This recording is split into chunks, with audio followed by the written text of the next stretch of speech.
menurut maharku.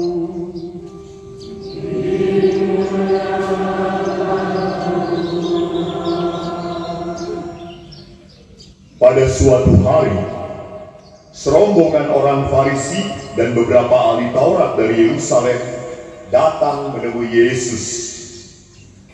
Mereka melihat beberapa murid Yesus makan dengan tangan najis, yaitu dengan tangan yang tidak dibasuh. Sebab orang-orang Farisi, seperti orang-orang Yahudi lainnya, tidak makan tanpa membasuh tangan terlebih dahulu, karena mereka berpegang pada adat istiadat nenek moyang. Dan kalau pulang dari pasar, mereka juga tidak makan kalau tidak lebih dahulu membersihkan dirinya. Banyak warisan lain lagi yang mereka pegang, umpamanya hal mencuci cawan, kendi, dan perkakas tembaga. Karena itu, orang-orang Farisi dan ahli-ahli Taurat itu bertanya kepada Yesus, "Mengapa murid-muridmu tidak mematuhi adat istiadat nenek moyang kita? Mengapa mereka makan dengan tangan najis?" Jawab Yesus kepada mereka, "Benarlah nubuat Yesaya tentang kamu, hai orang-orang munafik. Sebab ada tertulis, bangsa ini memuliakan aku dengan bibirnya, padahal hatinya jauh daripadaku. Percuma mereka beribadah kepadaku, sebab ajaran yang mereka ajarkan ialah perintah manusia. Perintah Allah kamu abaikan untuk berpegang pada adat istiadat manusia." Lalu Yesus memanggil orang banyak dan berkata kepada mereka, "Dengarkanlah aku dan camkanlah ini. Apapun dari luar yang masuk ke dalam seseorang tidak dapat menajiskan dia. Tetapi apa yang keluar dari seseorang, itulah yang menajiskan dia. Sebab dari dalam hati timbul segala pikiran jahat, percabulan, pencurian, pembunuhan, perzinahan, keserakahan, kejahatan, kelicikan, hawa nafsu, iri hati, hujat, kesombongan, kebebalan. Semua hal-hal jahat ini timbul dari dalam dan menajiskan orang." Demikianlah sabda Tuhan.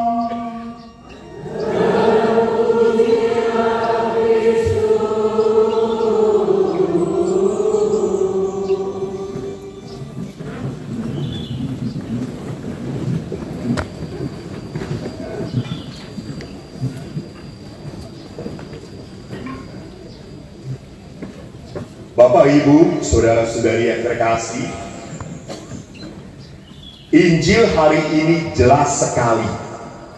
Yesus melawan kemunafikan. Kemunafikan itu artinya apa? Kepalsuan dalam hidup rohani. Jadi orang itu melaksanakan hidup rohani semata-mata hanya untuk pertunjukan, supaya dilihat orang baik, supaya dilihat orang, ini orang Katolik yang setia, novena terus, padahal hidupnya ngawur. Saya pernah mau misa di sebuah gereja, ibu-ibunya sudah masuk, anak-anaknya sudah masuk. Memang yang taat itu ibu-ibu dan anak-anak. Bapak-bapaknya di luar sedang merokok, coy. Lalu saya berkata, "Pak, ayo masuk, saya sudah mau mulai." "Tenang Romo, kan Tuhan Allah datang harus diurapi dengan asap." Daripada melawan setan, lebih baik saya pergi dari setan itu. Lalu ada hal lain lagi yang kutemukan di paroki. OMK tugas PUR, orang muda Katolik. Lalu pada saat Romonya homili, memang Romo ini terkenal homilinya mendalam, sehingga selalu lebih dari 30 menit karena mendalam sekali. Dan umat yang mendengarkan pun mendalam, tersungkur, bertemu dengan Allah dalam kelelapan. Dan pada saat homili, apa yang terjadi? Kur OMK itu, anak-anak laki-lakinya keluar pada merokok dahulu di tengah misa. Danda, kurang aja. Ini bukan wah Romo ngada-ngada, enggak, saya melihat. Nah, juga yang lebih parah lagi, laki-laki lagi nganter istrinya ke gereja, mah masuk duluan. Nah, suaminya itu nunggu di mobil, pakai AC nyalain sampai ritus pembuka selesai, liturgi sabda selesai, baru komuni dia keluar dari mobil. Istrinya tuh sudah marah, "Pak, kamu tuh kalau ikut misa ya masuk gereja." Lalu suaminya dengan tenang berkata, "Emang kamu mendengarkan khotbah Romo ngerti?" Dan istrinya berkata, "Enggak, ya ngapain?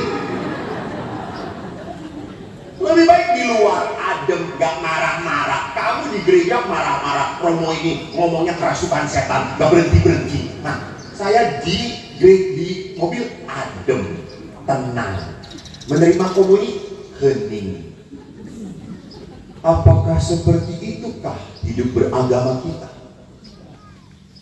Yang parah lagi, saudara-saudariku, aku misa Paskah. Misa Paskahnya jam 12 malam. Jadi yang datang itu semua makhluk halus.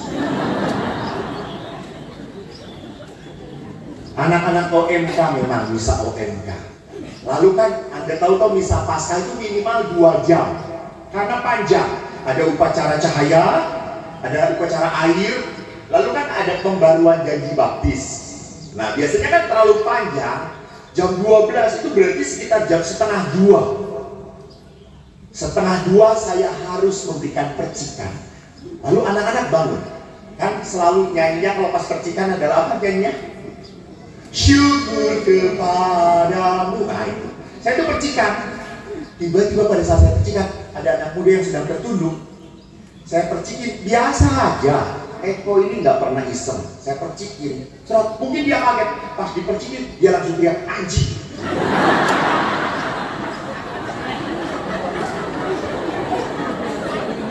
Keras, saudara-saudara, keras.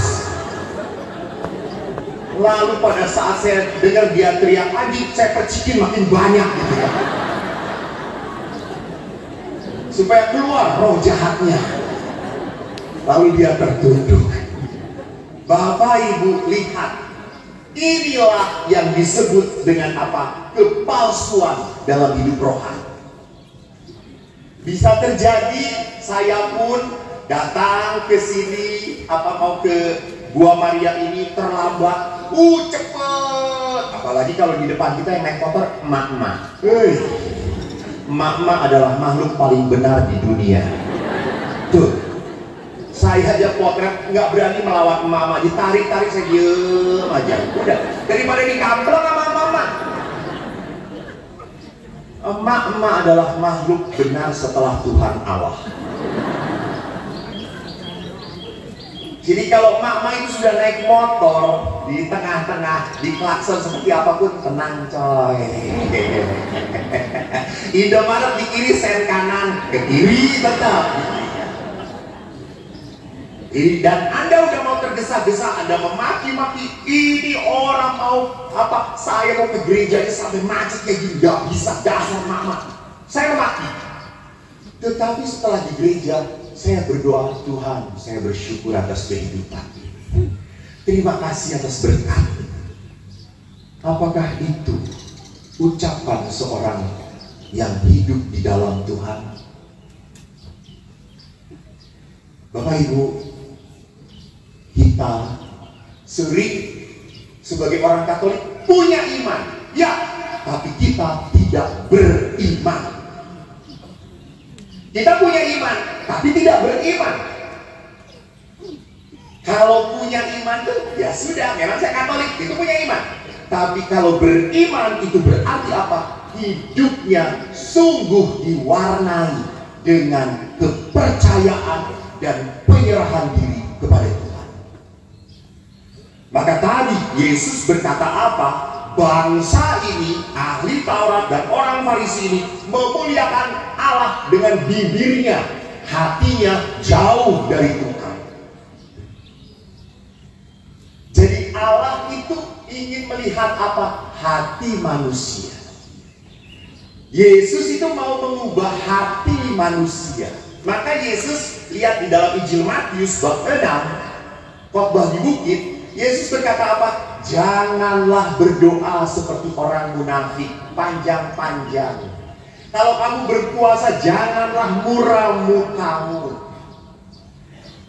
Kalau kamu memberi sedekah, janganlah ketahuan oleh tangan kirimu apa yang diperbuat oleh tangan kananmu. Dan Yesus pun berkata, janganlah khawatir tentang hidup.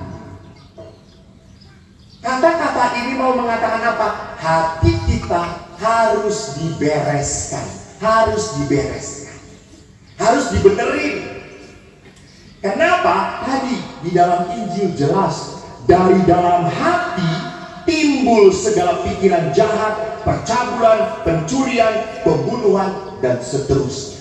Hal-hal yang jelek muncul dari hati orang. Maka kalau hatinya tidak baik, yang ia lakukan pun selalu dengan motivasi tidak baik. Tidak semuanya orang ke gereja itu menjamin adalah orang-orang baik. Tidak. Jadi kelihatan dari apa semua doa-doa kita itu sebagai orang Katolik, kelihatan dari apa? Buahnya. Kalau buahnya menjadi orang yang penuh pengampunan, penuh sayang, penuh belas kasih, sukacita, itu orang beriman.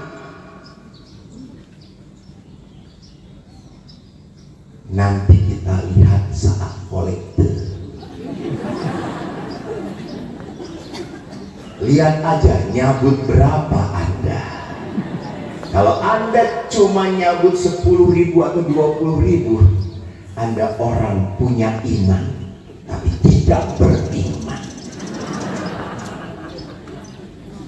Jangan banyak-banyak, nanti habis, nanti kurang. Itu orang yang punya iman tapi tidak punya kepercayaan, tidak beriman. Orang selalu takut apa? Habis, kurang, gak punya lagi. Dia lupa siapa yang memelihara hidupmu. Dia lupa Anda bisa sampai sekarang ini karena bukan karena Tuhan, karena siapa? Jadi Bapak Ibu yang terkasih, hari ini bagus. Maria adalah bunda yang menjaga imannya. Ada 3 hal yang dilakukan oleh Bunda Maria menjaga iman. Pertama, Bunda Maria mendengarkan Tuhan. Yang kedua, Maria merenungkan dalam hatinya. Dan yang ketiga, Maria setia melaksanakan apa yang Tuhan mau. Bapak Ibu, apa yang Anda dengarkan? Coba di WA grup kita lihat. Saya juga punya WA grup, pening saya. Dan saya seringkali malas membuka WA grup. Karena dari WA grup ini, coba kalau Anda perhatikan, banyak good news atau bad news. Bad news. Semua menggelisahkan, semua menakutkan. Beberapa saat yang lalu, saya itu di paroki, selalu misa harian. Terus ada seorang oma yang rajin misa. Tiba-tiba oma ini 2 minggu tidak misa. Saya kaget, kemana Oma itu? Apa sakit? Lah, hari Minggu ada. Yang biasanya bisa jam 6 pagi, dia bisa jam 9. Lalu pada saat hari Minggu kedua, saya ketemu Oma itu. Oma! Romo! Kemana aja Oma? 2 minggu gak ikut misa. Romo gak dengar berita ya? Kenapa Oma? Di Bandung banyak anak muda yang diperkosa pagi-pagi. Si Oma itu sudah 80 tahun, saudara-saudara. Terus saya tuh berkata, terus kenapa? Saya takut diperkosa, Romo. Tuhanku Yesus, orang buta kali kata saya diperkosa.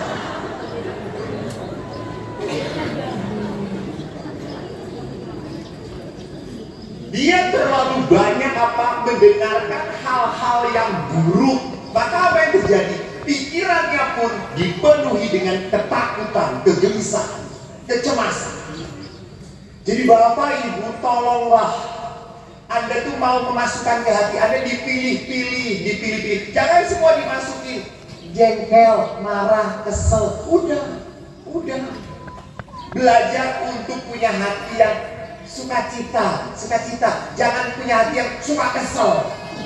Jangan. Dan kita sukacita itu kalau mau memasukkan apa? Good news, berita baik, hal-hal baik, berkat, damai, doa, itu. Saya berhadapan dengan seorang ibu 70 tahun. Saya itu memang dekatnya dengan ibu-ibu, saudara-saudara. Tapi yang tua-tua, supaya aman, pegang tidak nyetrum, paling konslet. Ibu ini aktif di gereja, aktif. Ibu ini punya 2 anak, anak-anaknya maju, bagus. Ibu ini punya suaminya pun pelayanan dan sungguh aktif. Betul-betul memperlihatkan orang Katolik yang sungguh terlibat di gereja. Dan saya mendengar di usia ke-70, ibu ini tiba-tiba divonis kanker payudara. Memang ibu ini berkata ada benjolan, tapi dia merasa tidak ada apa-apa. Paling dia hanya merasakan sakit pinggang doang. Dia selalu cari obat untuk sakit pinggang. Tapi pada saat masuk usia 69 atau 70, saudaranya melihat, coba kamu dibiopsi deh. Pada saat dibiopsi baru ketahuan ibu ini kanker stadium 4 dan sudah menjalar. Anda tahu ibu ini drop, sedih. Dan jalan satu-satunya dia harus di kemo. Pada saat mau kemo, dia mengatakan, Romo saya mau misa, mau buat misa di rumah. Oh boleh, ayo kita misa. Lalu saya tanya, Bu, misanya apa? Misa syukur Romo. Hah? Misa syukur? Emang ibu udah sembuh? Ya belum Romo. Kan baru mau besok di kemonya. Betul. Kenapa misa syukur? Ibu itu berkata apa? Romo, saya memang sedih, saya memang hancur, saya memang kecewa. Saya aktif, saya rajin berdoa, kenapa kok saya kena kanker? Tapi Romo, setelah saya renungkan, setelah saya pikir-pikir kembali, setelah saya flashback ke belakang, saya akhirnya berkata, Tuhan, 69 tahun kau sudah memberkati aku. 69 tahun aku selalu sehat. Aku diberi anak-anak yang baik, aku diberi cucu yang baik, aku diberi seorang suami yang sungguh menyayangi aku. Aku diberi semua berkat oleh Tuhan. Kalau tahun 70 ini, yang tahun ke-70 saya dapat sakit, Tuhan mengizinkan saya sakit. Kenapa saya harus marah pada Tuhan? Kenapa saya harus menyalahkan Tuhan? Tidak benar, pastor. Maka saya bersyukur. Saya bersyukur Tuhan, saya boleh menderita bersama. Ini orang beriman. Ini orang yang mau mendengarkan Tuhan, bukan mendengarkan penderitaannya. Ini yang datang di sini kalau tidak salah 3.000 orang atau 5 orang ribu laki-laki, tidak termasuk wanita. Dari 5.000 yang datang, berapa yang punya kemarahan, berapa yang punya kekecewaan? Saya yakin semua akan angkat tangan. Betul atau tidak? Betul. Tetapi kalau sebagai orang Katolik, hidupnya hanya mendengarkan kemarahan, kesakitan, kekecewaan, Anda tak akan pernah merasa diberkati Tuhan. Berapa kali pun ada novena, maaf ya. Anda besok tanggal 5 berkati nama Paus, maaf ya, percuma, gue berani katakan percuma. Kenapa? Karena Anda menyimpan, mendengarkan kemarahan Anda, mendengarkan kepedihan Anda. Belajar dari Maria, menjaga iman artinya apa? Mendengarkan Tuhan. Dan Tuhan selalu di dalam kitab suci berkata apa? Datang kepadaku yang lebih lesu berbeban berat, aku beri kelegaan kepadamu. Bersukacitalah, jangan takut. Itu dia coy, kata-kata Tuhan coy, bukan kata-kata si Eko. No, bukan omong kosongnya gue, bukan. That is God promise. Ngerti gak? Nggak ngerti ya? Janji Tuhan. Jadi kalau Anda mau memperoleh janji Tuhan, ikuti caranya Tuhan. Jangan suruh Tuhan ikutin saya. Salah. Kita ikuti Tuhan. Maka Maria merenungkannya dalam hati, dan dia setia melaksanakannya.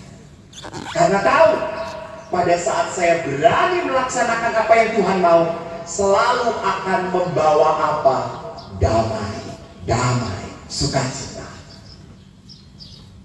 Bapak Ibu, Anda pernah mendengar tuh dalam kitab suci Ayub, seorang yang punya segala-galanya tiba-tiba hilang, sampai yang berharga anak-anaknya pun hilang.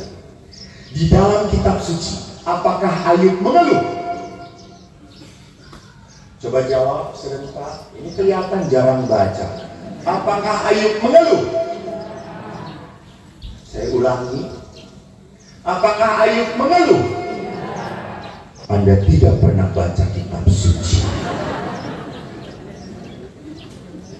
Petugas lagi, kur lagi, keras tidak baca kitab suci. Ayub mengeluh.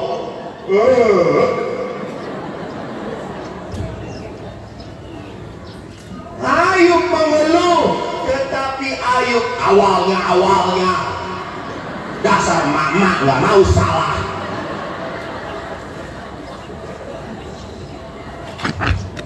Dasar mak awalnya.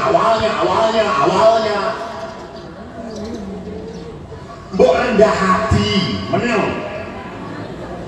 Ayub mengeluh, betul. Tetapi Ayub tidak menyalahkan Tuhan. Ini orang beriman. Dia tidak menyalahkan Tuhan. Maka saudaraku, Anda datang ke Gua Maria ini, saya yakin Anda punya semua sejuta harapan.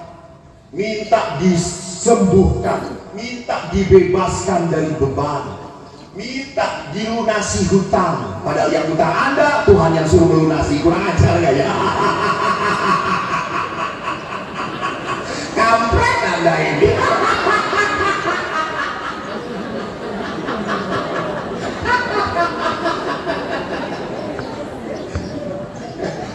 Kan ada tadi di permohonan tuh, saya dengar minta Tuhan melunasi. Kurang ajar ini orang.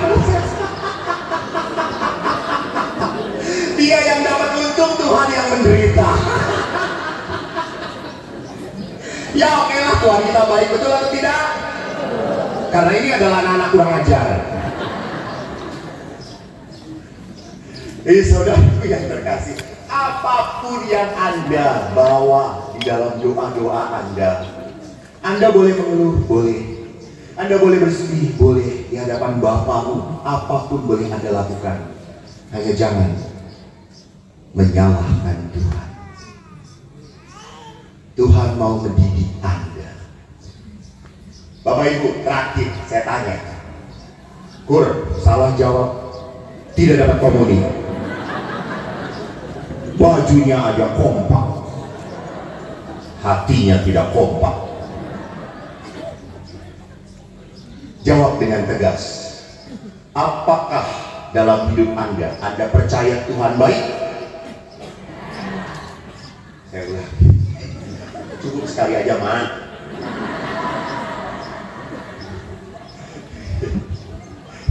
Kalau emak gua udah gua cekik gitu. Saya ulangi, sekali aja. Apakah dengan tegas dan penuh iman ya? Apakah Anda percaya bahwa Tuhan itu baik? Good. Tepuk sebelah kanan Anda. Tuhan Anda baik. Tuhan kita baik. Tepuk. Tuhan kita baik. Oke. Ya. Udah mak. Ya. Cuma kiri kanan ini mah depan belakang dasarnya. Udah kiri kanan aja. Oke. Percaya ya Tuhan itu baik. Betul? Tapi Anda tahu, seringkali kebaikan Tuhan dalam hidup kita tidak seperti yang kita kehendaki. Betul atau tidak? Tapi Tuhan tetap baik.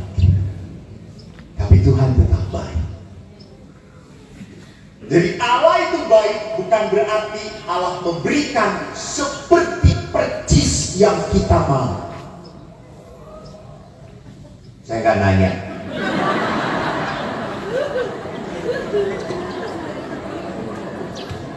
Ini saya baru sekali ini bisa emosi saudara-saudara. Coba besok yang di depan bapak-bapak jangan nama yang kayak gini. Jadi saudaraku yang terkasih, Allah itu memberi berkat dengan caranya Tuhan.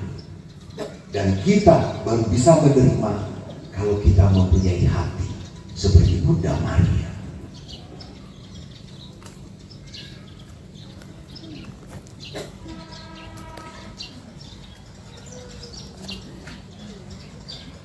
Mari kita berdiri. Kita barui iman kepercayaan kita. Bersama-sama mengucapkan syahadat. Aku percaya akan Allah, Bapa yang Maha Kuasa, Cipta langit dan bumi, dan akan Yesus Kristus,